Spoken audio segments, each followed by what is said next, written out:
Protozoa हम कहां पे पढ़ रहे हैं बच्चा? प्रोटिस्टा जगत के अंतर्गत पढ़ रहे हैं, ठीक है। भूले तो नहीं है अभी प्रोटिस्टा जगत के बारे में कि प्रोटिस्टा जगत में किसको रखा गया था, क्या किया गया था? यूकैरियोटिक को रखा गया था। और कैसे थे? यूकैरियोटिक के साथ साथ एकल कोशिकीय थे, ठीक है। उसके बाद प्रोटोजोआ की हम बात करें तो प्रोटोजोआ पोषणता के आधार पे कैसे है बच्चा? परपोषी प्रकार के हैं, ठीक है। अब परपोषी में भी सर 2-3 प्रकार आ जाते हैं। जब हम परपोषी की बात करते हैं तो इसी परपोषी में परभक्षी भी आते हैं, परभक्षी जो दूसरे को मार करके खाते हैं, और दूसरा परजीवी भी आते हैं जो किसी दूसरे के शरीर पर या तो उसके शरीर के अंदर रह करके अपना जीवन बिता रहे होते हैं, उनको क्या कहते हैं? परजीवी कहते हैं, ठीक है। चलो, इनको प्रीडेटर्स बोलते हैं इंग्लिश में, प्रीडेटर, और इनको बोलते हैं पैरासाइट। चलो फटाफट आगे बढ़ते हैं हम लोग। ये प्रोटोजोआ कौन है? इनको 4 प्रकार में बांटा हुआ है हमने,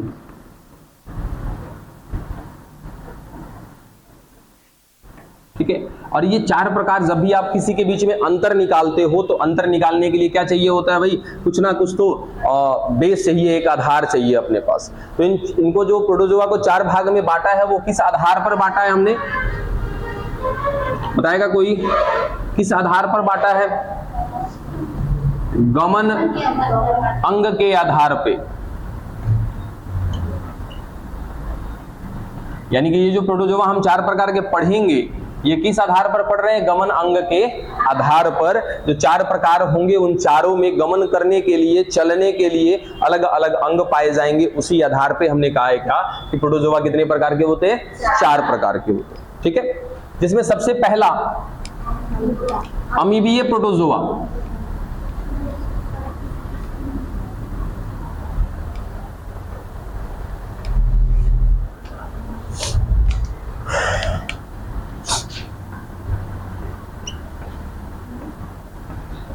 अमीबीय प्रोटोजोआ, ठीक है। फटाफट एकदम सिंपल सी लाइन में खत्म करते हैं क्या कि सर ये स्वच्छ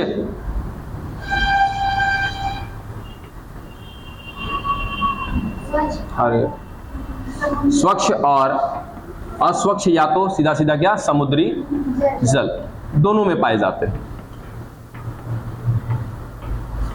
लेकिन याद रखिएगा मुख्य रूप से कहां पर पाए जाते हैं? ये स्वच्छ जल में पाए जाते हैं। कौन? अमीबीय प्रोटोजोआ। कैसे होंगे ये? एकल कोशिकीय होंगे। और कैसे हो जाएंगे? यूकैरियोटिक हो जाएंगे, ठीक है। दूसरा बिंदु कि सर इसको हमने अमीबीय क्यों बोला है? अमीबा के जैसा। जैसे अमीबा देखोगे आप, बहुत 9th में आपने पढ़ा होगा कि सर अमीबा का कोई आकार निश्चित नहीं होता है, ये हो गया अमीबा। अब अगर इसके सामने कुछ पोषणीय पदार्थ रख दिया जाए, पोषणीय पदार्थ मतलब कि ये रख दिया जाए भोजन, ठीक है, तो ये इस भोजन को अपने अंदर ले लेगा। कैसे ले लेगा? तो ये इसकी जो संरचना है ये इस तरीके से पैर की भांति खुलने लगेगी। ऐसे पैर है नहीं, बस उसका शरीर ही पैर की भांति खुलने लगा, और धीरे धीरे अंत में जाते जाते क्या कर लेगा कि इस भोजन को अपने अंदर ऐसे सिमटना चालू कर देगा, अंदर लेना चालू कर दिया। अंत में क्या हो जाएगा? फाइनली ये भोजन इसके अंदर चला जाएगा। तो कोई पैर नहीं था, जिस संरचना से इसने भोजन को पकड़ा है उस संरचना को क्या नाम देते हैं हम लोग?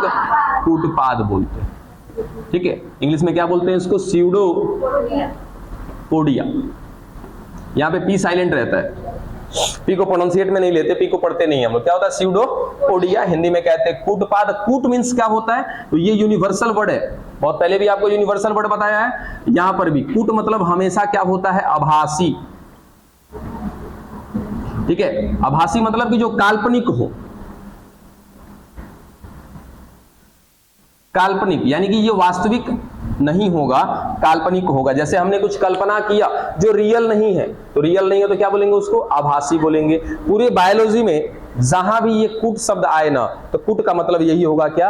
आभासी, मतलब कि वो वास्तविक नहीं है, ठीक है। रियल में है नहीं, लेकिन हाँ आवश्यकता पड़ने पे वो पैर के जैसा काम करने लगता है, तो ऐसी संरचना को क्या बोलते हैं? कूट बोलते हैं, ठीक है। और पाद इसलिए बोला क्योंकि पाद मीन्स क्या होता है? पैर होता है। जैसे हम आगे चल के पढ़ेंगे तो आगे चल के मनुष्य में या किसी भी जीव में 4 प्रकार के पैर होते हैं। 2 होते हैं अग्रपाद, 2 होते हैं पश्चपाद, फोरलिम और हाइंडलिम बोलते हैं इंग्लिश में, ठीक है। तो इसी के जैसी संरचना इसमें पाई जाती है, किसमें? प्रोटोजोआ में। तो प्रोटोजोआ में सीधा सीधा हम लिखते हैं कि सर गमन अंग कौन सा होता है? तो प्रोटोजोआ में गमन अंग कौन सा है?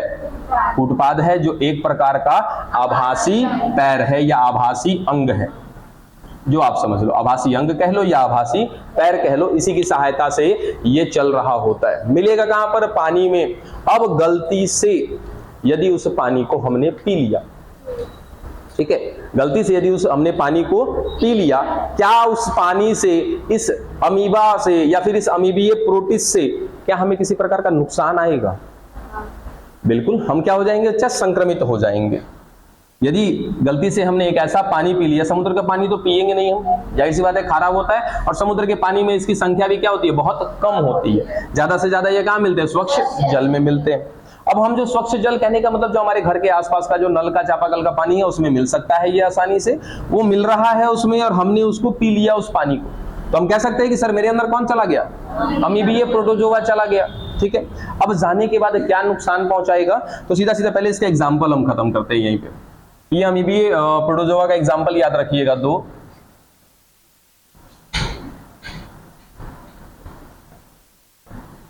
अमीबीय प्रोटिस्ट और दूसरा एंट अमीबा हिस्टोलिटिका। देख के सही करना आराम से। एंट अमीबा हिस्टोलिटिका, हाँ जी, एंट अमीबा हिस्टोलिटिका, ठीक है, जिसमें अमीबीय प्रोटिस्ट तो बहुत कम मिलेंगे हमें, लेकिन स्वच्छ जल में ज्यादा से ज्यादा कौन मिलता है? एंट अमीबा हिस्टोलिटिका मिलता है। और इस एंट अमीबा हिस्टोलिटिका यदि गलती से हमारे अंदर चला गया ना, तो जो रोग होता है उसको बोलते हैं अमीबीय पेचिस बोलते हैं। क्या बोलते हैं? जो रोग होगा उस रोग को कहते हैं अमीबीय पेचिस बोलते हैं, अमीबीय पेचिस। अब इसमें दिक्कत क्या होता है? तो ये सीधा सीधा हमारे आंत पर संक्रमण करता है, ठीक है। मरने के चांसेस बहुत कम होते हैं, यहां से मरेंगे, ज्यादातर लोग मरते नहीं हैं इस अमीबीय पेचिस से। हाँ, दिक्कत क्या होगी? पेट में दर्द वगैरह स्टार्ट हो जाएगा, और मुख्य रूप से ये नुकसान कहां पे पहुंचाता है? हमें हमारी आंतों को नुकसान पहुंचाता है, बस, इससे ज्यादा कुछ नहीं।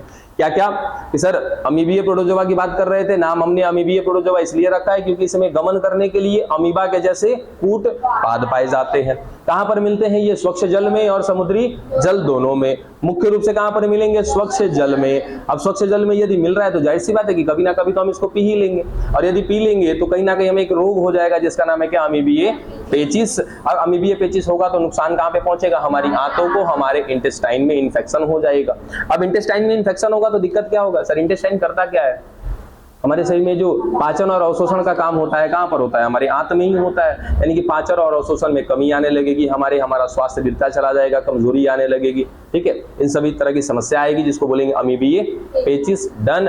2 एग्जांपल याद रखिएगा, अमीबीय प्रोटियस और एंट अमीबा हिस्टोलिटिका। तो ज्यादातर जो हम पानी में मिलता है वो कौन मिलता है? एंट अमीबा हिस्टोलिटिका। खत्म। अगला कौन है आपका? कशाभिकीय प्रोटोजोआ।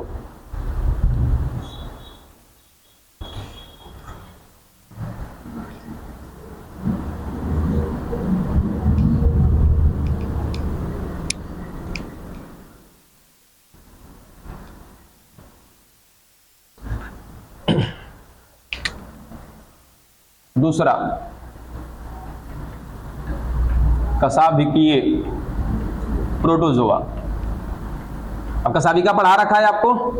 कशाभिका माने सीधा सीधा क्या बोलते हैं? फ्लैजेला। और फ्लैजेला याद है कि सर कोई कोशिका है, इसमें पूछ जैसी ये जो संरचना है, इसी को क्या बोलते हैं हम लोग? कशाभिका बोलते हैं, ठीक है। यानी कि एक ऐसा प्रोटोजोआ होगा जिसमें क्या दिखेगी हमें? कशाभिका दिखेगी, ठीक है। तो सीधा सीधा पहला बिंदु क्या मिल जाएगा कि सर इसमें जो गमन अंग होगा वो गमन अंग कौन सा होगा? कशाभिका होगा, ठीक है। कशाभिका होता है क्या है? सर एक लंबी सी तंतुमय संरचना होती है जो जिस कोशिका के साथ जुड़ी होती है उसी कोशिका को गति कराने का कार्य करती है, ठीक है। यानी कि ये पूंछ इसकी हिलती रहेगी, ऐसे गोल गोल गोल गोल घूमती रहेगी। ऐसा सोच के देखो कैसे कशाभिका काम करती होगी। जैसे पानी में मछली को देखा कभी चलते हुए, मछली क्या करती है? पूंछ को हिला रही होती है तो वो आगे चल रही होती है, ठीक वैसे ही पूंछ की तरह काम करता है कौन? इसका कशाभिका। अगर ये पूंछ हिलेगा तो ये कोशिका आसानी से गति करेगी, ठीक है। एग्जाम्पल याद रखिएगा इसका, ट्रिपैनोसोमा गैम्बियंस, ट्रिपैनोसोमा गैम्बियंस। अब यही ट्रिपैनोसोमा गैम्बियंस एक प्रकार का, याद रखना बच्चा, ये परजीवी के जैसा काम करता है। हाँ, परजीवी के जैसा, मैंने साफ साफ यहाँ पे लिखा था ना कि ये परपोषी होते हैं। परपोषी में दो प्रकार के जीव आते हैं, या तो वो परभक्षण का काम करेंगे, किसी को मार करके खा जाएंगे, या तो परजीवी के जैसे रहेंगे। तो ये ट्रिपैनोसोमा गैम्बियंस जो है परजीवी के जैसा रहता है। अब परजीवी के जैसा अगर जैसे ही बोलते हैं हम, तो कोई ना कोई वाहक तुरंत नजर आएगा हमें। अगर मैंने कहा कि अगर ये एक परजीवी है, तो ये परजीवी है तो इसके लिए कोई ना कोई वाहक चाहिए। वाहक मतलब एक शरीर चाहिए जिसके या तो ये ऊपर रहेगा या तो उसके अंदर रहेगा। ठीक है, तो अगर मैंने यहाँ पे परजीवी बोला, इसका मतलब मेरे को यहाँ पे कौन चाहिए, एक वाहक चाहिए। यानी कि यहाँ पर सीधा सीधा हम क्या बोलेंगे, सर यहाँ पे देखो गमन अंग तो है, ठीक है, गमन अंग यहाँ पर मिल रहा है। यदि गमन अंग नहीं होता तो भी कोई टेंशन की बात नहीं थी। रीजन किसके पास क्या है बच्चा, वाहक है। बस समझ में आया। अगर किसी के पास गमन अंग है तब तो वो चल पाएगा, कोई दिक्कत नहीं है। अगमन अंग नहीं है तो वो दूसरे की सहायता से चलेगा। ठीक है, तो यहाँ पे गमन अंग भी है और उसके साथ साथ इसके पास वाहक भी है। तो वाहक कौन है, याद रखिएगा तीसरे नंबर बिंदु में कि वो वाहक कौन बनता है। तो वाहक है एक मक्खी, जिस मक्खी का नाम है सीसी। ठीक है, सीसी मक्खी। इस सीसी मक्खी के लार में पाया जाता है कौन, ट्रिपैनोसोमा गैम्बियंस। ठीक है, जो एक प्रकार का क्या है, कशाभिकीय प्रोटोजोआ है। इसको देखोगे ना तो ये कुछ इस तरीके से होता है। बुक में शायद आपका पिक्चर हो तो हो, बड़ा अच्छा दिखता है ये। अरे सही में बड़ी अच्छा दिखता है, क्यूट दिखता है ये, ऐसे पूंछ होती है। ठीक है, इस तरीके से होता है, लाल रंग का होता है ये। खैर पिक्चर पे अभी छोड़ दीजिए, बाद में जाइएगा तो आराम से मोबाइल पे सर्च कर लीजिएगा, मिल जाएगा ट्रिपैनोसोमा गैम्बियंस। अब दिक्कत क्या आएगी कि जैसे ही ये मक्खी हमें काट देगी ना, हमें क्या हो जाएगा बच्चा, अनिद्रा रोग हो जाएगा। हालांकि बुक में शायद निद्रा रोग दे रखा है कि अनिद्रा, निद्रा दिया है ना, उसको सही करिएगा और वहां पे क्या लिखिएगा, अनिद्रा। क्योंकि निद्रा रोग में समस्या क्या होता है ना कि जैसे ही हम देखते हैं निद्रा रोग तो समझ में आता है कि सर नींद बहुत ज्यादा लग रही होगी, लेकिन अनिद्रा इसका मतलब नींद नहीं लग रही होगी। तो उसको निद्रा को सही करके कर लीजिएगा, अनिद्रा रोग। अब जैसे ही किसी व्यक्ति को कौन काट देगा, सीसी मक्खी काट देगी, तो सीसी मक्खी के लार में कौन था, ट्रिपैनोसोमा गैम्बियंस। ये जैसे ही आपके अंदर जाएगा, जाने के बाद आपके सेंट्रल नर्वस सिस्टम पे जाके अटैक करेगा। नहीं, सेंट्रल, केंद्रीय, ठीक है, केंद्रीय तंत्रिका तंत्र पर इफेक्ट डालेगा, जिस वजह से आपका ये जो सिस्टम है ना कि समय आने पर आपको नींद आता है, जमाई आता है, वो चीज सब कुछ बंद हो जाएगा। आपका शरीर कितना भी थका हुआ होगा, आपको नींद नहीं आने देगा। क्योंकि क्या होगा कि आपका तंत्रिका तंत्र का जो कनेक्शन है उसको रोक दिया जाएगा। आपकी कोशिकाएं थकी होंगी, आराम की जरूरत होगी, लेकिन ये मैसेज नहीं देगा आराम करने का। उतना दूर नहीं जाना है, नहीं समझना है ज्यादा कुछ, सीधा सीधा कि सर जब मक्खी काटेगी, जिस व्यक्ति को काटेगी उस व्यक्ति में क्या चला जाएगा, लार के माध्यम, मतलब हाँ इलाज है ना, इमीडिएट जाके आपको डॉक्टर से मिलना पड़ेगा, नहीं तो इसमें जान जाने के चांसेस हैं। ठीक है, इसमें जान जाने के चांसेस हैं। और लगे हाथ बता ही दिया तो याद रखिएगा कि जो कशाभिकीय प्रोटोजोआ होते हैं, यानी कि एक ऐसे प्रोटोजोआ जिनमें क्या मिल रहा है, कशाभिका मिल रहा है, ज्यादा से ज्यादा वो जीव क्या उत्पन्न करते हैं, रोग उत्पन्न करते हैं। ठीक है, यानी कि वो प्रोटोजोआ जिनमें क्या मिल रहा है, कशाभिका, उनके श्रेणी में आने वाले जितने भी होंगे वो सारे के सारे लगभग रोग को उत्पन्न कर रहे होते हैं। ठीक है, अब चारों की अगर तुलना करोगे तो सबसे ज्यादा रोग उत्पन्न करने वाला कौन है, यही होगा कशाभिकीय प्रोटोजोआ, जिसका एक एग्जांपल हमारे सामने है ट्रिपैनोसोमा गैम्बियंस। मक्खी से होता हुआ लार की सहायता से हमारे अंदर पहुंचेगा, जाके केंद्रीय तंत्रिका तंत्र पर वार करेगा, जिससे हमें समस्या क्या हो जाएगी, अनिद्रा रोग हो जाएगी, हमें नींद ही नहीं आएगा। चलो बस, हाँ इन सब से दूर रहिए। जितना दिमाग इंस्टा पर चलता है ना, उतना दिमाग इधर पढ़ाई पर चला लो। अच्छा, अगर गलत बोले हो तो एक बार जरा सर्च कर लेना, मिला लेना।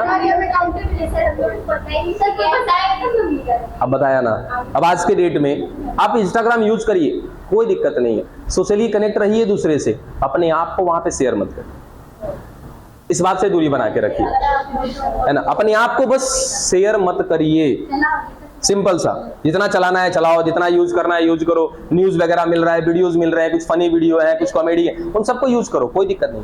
अपने आप को वहां पे शेयर मत करो, बस इतना सा दूर बना के रखो अपने आप को। चलो बंद करो बात। तीसरा, पक्षमाभी प्रोटोजोआ।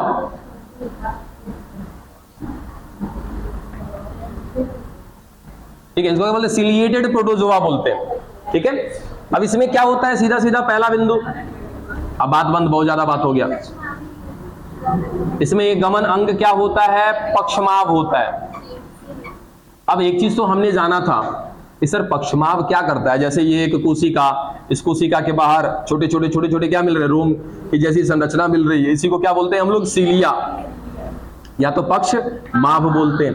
इतना जाना था हमने कि सर पक्षमाभ गति नहीं कराता है, ठीक है, उसके संपर्क में जो आता है इसको गति कराता है। ठीक है, कभी नदी में तैरे हो, ठीक है, तो नदी में तैरे हो ना, तो जब अपने अपने हाथ को ना जस्ट एक, मान लो कि सर ये हमारा हाथ जो है ये सीलिया है, ठीक है, हमारा हाथ जो है, हाथ पैर हमारा सीलिया है, हम पानी को काटते हैं, यानी कि पानी को गति कराते हैं। तो क्या पानी को गति कराते हैं तो हम भी गति करते हैं क्या, है ना? हो सकता है कि नीचे सर कोई पत्थर हो, बालू हो, तो बालू को भी हम पीछे की तरफ खींच सकते हैं, बालू को हमने गति कराया तो हमारा बॉडी भी तो आगे जाएगा ना।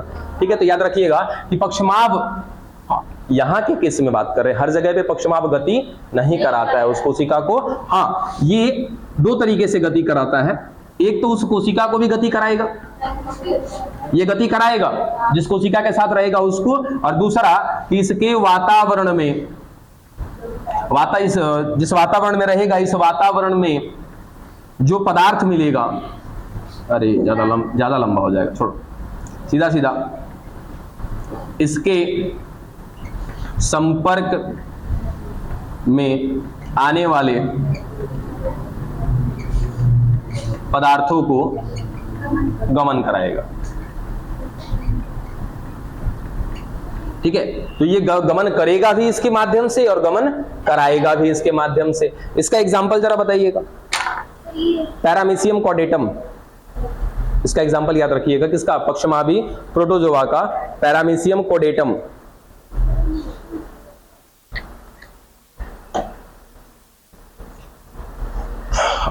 अच्छा, उससे पहले एक बिंदु इसका, सर एक प्रकार का ये परभक्षी है, परभक्षी है यानी कि प्रीडेटर है, किसी ना किसी का क्या करेगा, भक्षण करेगा।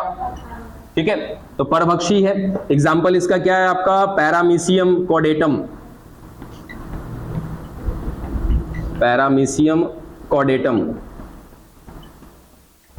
अब ये पैरामीशियम कॉर्डेटम कौन है, एक प्रकार का परभक्षी है, तो किसी का भक्षण करेगा, किसी को मारेगा। किसको मारेगा, तो ये पक्षमाभी प्रोटोजोआ, ये भी कहां पर मिलता है, जल में मिलता है, और ये ज्यादातर कहां पर मिलता है, समुद्री जलों में पाया जाता है। ठीक है, क्या समुद्री जल में हम ऐसा कहें कि सर पादप प्लावक होते हैं, जंतु प्लावक होते हैं? ये जंतु प्लावक और पादप प्लावक दोनों को क्या करेगा, परभक्षी की तरह मार करके खा जाए। बात समझे, क्या क्या बात, कि सर पक्षमाभी प्रोटोजोआ एक ऐसा प्रोटोजोआ जिसके अंदर गमन अंग जो होता है वो कौन होता है, पक्षमाभ होता है, सीलिया होता है। ये कहां पर पाया जाएगा, जल में, ज्यादा से ज्यादा कौन से जल में, समुद्री जल में पाया जाएगा। इस पक्षमाभ की सहायता से ये तो गति करेगा ही करेगा, साथ साथ इसके संपर्क में जो आएगा उसको भी गति करा देगा। डन। इसका एग्जाम्पल क्या याद रखिएगा, पैरामीशियम कॉर्डेटम। अब ये पैरामीशियम कॉर्डेटम जो है एक प्रकार का परभक्षी है, ये जहां पे रहता है वहां पर मिलने वाले पादप प्लावक और जंतु प्लावक इन दोनों को खा जाएगा मार करके, परभक्षी है ये, परभक्षण कर लेगा उनका, खत्म हो गया ये। और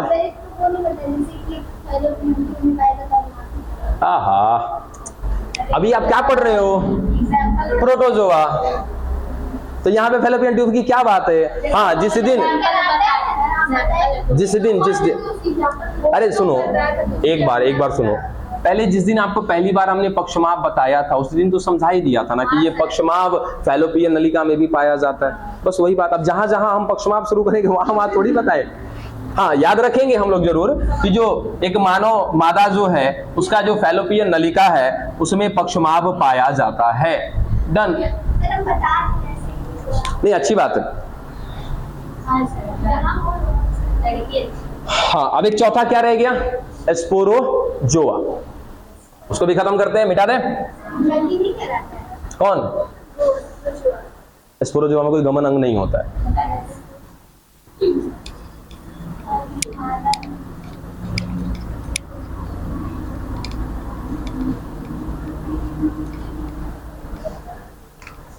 चौथा, स्पोरोजोआ। सीधा सीधा पहला बिंदु कि सर ये एक प्रकार का क्या है, परजीवी है। दूसरा, सर जैसे ही परजीवी आता है, हाँ किसी किसी में ऐसा देखने को मिलता है कि परजीवी है लेकिन उसके बाद भी गमन अंग है। अभी अभी जस्ट देखा था हमने ट्रिपैनोसोमा गैम्बियंस को, था तो परजीवी लेकिन उसके अंदर गमन अंग पाया जा रहा था। नॉर्मली जो परजीवी होते हैं उनमें गमन अंग नहीं पाया जाता है, ठीक है। हाँ ऐसा हो सकता है कि गमन अंग भी मिल रहा है और वो जीव परजीवी भी है, वो एक अलग की बात है, लेकिन ज्यादातर केस में जो परजीवी होते हैं उन परजीवी में कोई गमन अंग नहीं होता है। अच्छा गमन अंग कह रहे हैं, इसको इंग्लिश में क्या बोलते हैं? मोटाइल ऑर्गन, ठीक है। अरे देखो मोटाइल और नॉन मोटाइल, ठीक है। मोटाइल मतलब जो गति कर रहा है उसको बोलते हैं मोटाइल, और नॉन मोटाइल जो गमन नहीं कर रहा है, जो गति नहीं कर रहा है उसको बोलते हैं नॉन मोटाइल, ठीक है। तो ये मोटाइल ऑर्गन बोलते हैं, यानी कि गमन अंग नहीं होते हैं इसमें कोई भी। तो सवाल आता है तीसरा कि सर ये गति कैसे करेगा, क्योंकि जब गति नहीं करेगा तो फिर ये आगे जाएगा कैसे, इसकी संख्या कैसे बढ़ेगी, एक जगह पे ही रह जाएगा ये। तो गति करने के लिए जो परजीवी होंगे उनको पता है ना किसकी जरूरत पड़ती है, वाहक की जरूरत पड़ती है। तो इसको भी किसकी जरूरत है, वाहक की। और यहां पर इसके लिए वाहक कौन बनता है, तो याद रखिएगा, पहले इसका एग्जाम्पल यहीं पे लिख लेते हैं। एक तरह का स्पोरोजोआ का एग्जाम्पल प्लाज्मोडियम, ये स्पोरोजोआ का एग्जांपल है। हर एक में एग्जांपल हमने लिखा है, याद रखिएगा। इसका एग्जांपल क्या है स्पोरोजोआ का, प्लाज्मोडियम। और ये प्लाज्मोडियम क्या है सर, एक प्रकार का स्पोरोजोआ है। स्पोरोजोआ क्या होता है, परजीवी, इसको जरूरत पड़ेगी वाहक को। तो इस प्लाज्मोडियम के लिए जो वाहक है वो वाहक कौन होता है, मादा एनाफिलीज। हाँ ये तो भरपूर मात्रा में मिलता है। मादा एनाफिलीज जो मच्छर है, फीमेल मॉस्किटो जो है, फीमेल एनाफिलीज मॉस्किटो, उसी के लार में, इस मादा एनाफिलीज मच्छर के लार में कौन पाया जाता है, प्लाज्मोडियम। और जिस दिन ये मादा एनाफिलीज मच्छर आपको काट दिया उस दिन उस मच्छर का लार चला जाएगा आपके शरीर में, लार के माध्यम से कौन चला जाएगा, प्लाज्मोडियम। और इससे जो रोग होता है एकदम कॉमन सा रोग है, कौन सा, मलेरिया, ठीक है।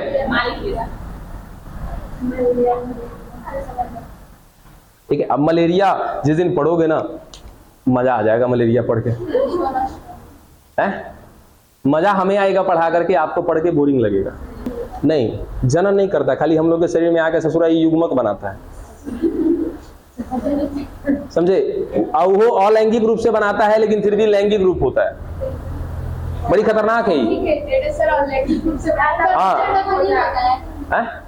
क्या है, मच्छर का लिंग नहीं होगा, नहीं होता तो अच्छा देखो एक मिनट एक बात बताओ, ये मादा एनाफिलीज को तो बदनाम कर दिए ना, नर क्या कर रहा होगा जी, हाँ मादा मच्छर ही काटती है, हाँ नर बेचारा सब बढ़िया होता है सब, हाँ देवता है ये सब, देवता है ये सब। तो मैं कहने का चाहिए जी नहीं, अगर आपको कोई काट रहा है ना, सुनो, अरे सुन लो, अगर आपको कोई काट रहा है ना तो इतना याद रखिएगा वो फीमेल ही काट रही है, काटने का काम दायित्व नहीं दिया गया है, ठीक है। अरे देवता नहीं होते तो पूजा पाठ होता जी, अभी कल ही पूजा पाठ हुआ है ना, तब भूल कैसे जाते हो।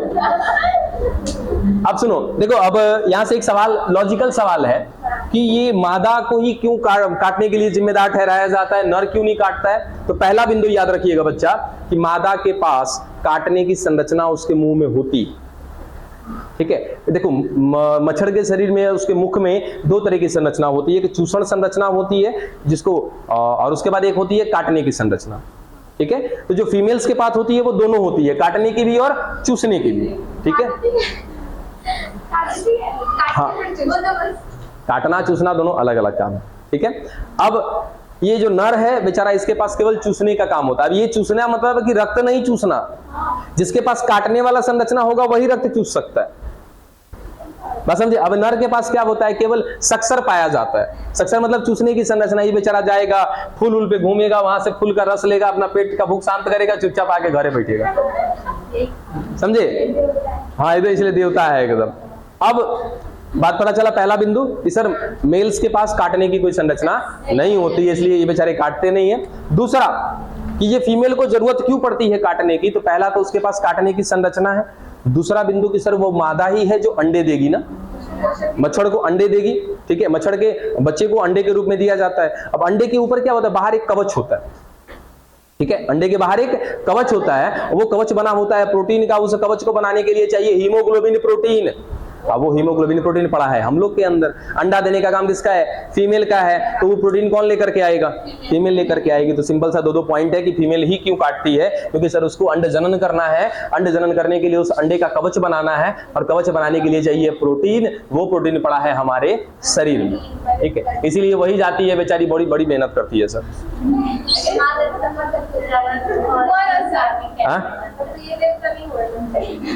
नहीं, काट रही है तो मेहनती तो है। अच्छा, आपको